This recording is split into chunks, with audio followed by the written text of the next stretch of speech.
Changes ahead of tomorrow's game. What are you thinking behind that? I think the majority of them are enforced changes, to be honest. It's just that time of year. It's the nature of it. We've played a lot of rugby. We've 2 fixtures in a very short period of time. One Tuesday night and one on Friday night. And Bedford are in a similar position. They had to play Saturday and they have to play again Tuesday, and they've got made wholesale changes to their team. So for us, instead of focusing on who hasn't made it and who's not available, we're very much focusing on the 22 that have been selected. We know we've got challenges in particular around the front 5, but we've had those for a period of time, and I'm confident that the boys that are there can do a good job. A couple of late changes which weren't ideal, but we knew it was a race against time. Jimmy Stevens hasn't quite made it at hooker, and Ben Brownlee is out with concussion.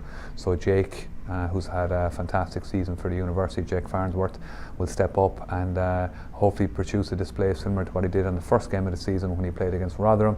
And Tiff Eden just again hasn't quite made it.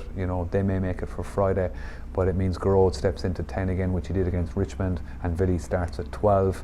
And I suppose on a positive front, Joe Cobden, who had been quite ill, takes a spot on the bench now. He's recovered quite well from that illness. And do you think that it gives it, the good thing to take it is that the players have got an opportunity, the ones that may not have had all season, they've got more of an opportunity now to show what they can do for next season? I'll be honest, there's no focus on next season whatsoever. Everything's about finishing this season as strongly as we possibly can.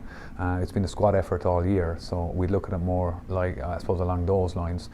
Guys have been ready, some guys have been chomping at the bit that haven't had as much game time as they would have liked, and they're ready to go now for Tuesday night. So this week was always going to be particularly difficult. On paper there isn't a huge amount to play for. We play 2 games in 3 nights, but for us, to be honest with you, there's a huge amount to play for. I've alluded to it several times. We feel that we've really let ourselves down and let people down since Christmas, and these 2 games over such a short period of time at home gives us an opportunity to at least rectify some of that. So the boys are highly motivated, and I'm sure that the 22 that take the pitch won't be lacking in effort.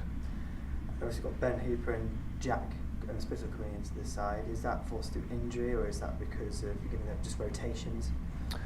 Rory picked up concussion at the very start of the Jersey game, and he struggled along till half time.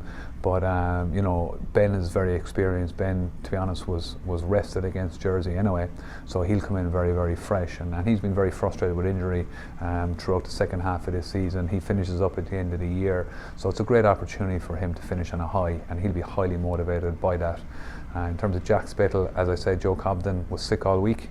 He hasn't trained with us, so didn't really get a chance to prepare. So Jack has prepared well and trained with us all week.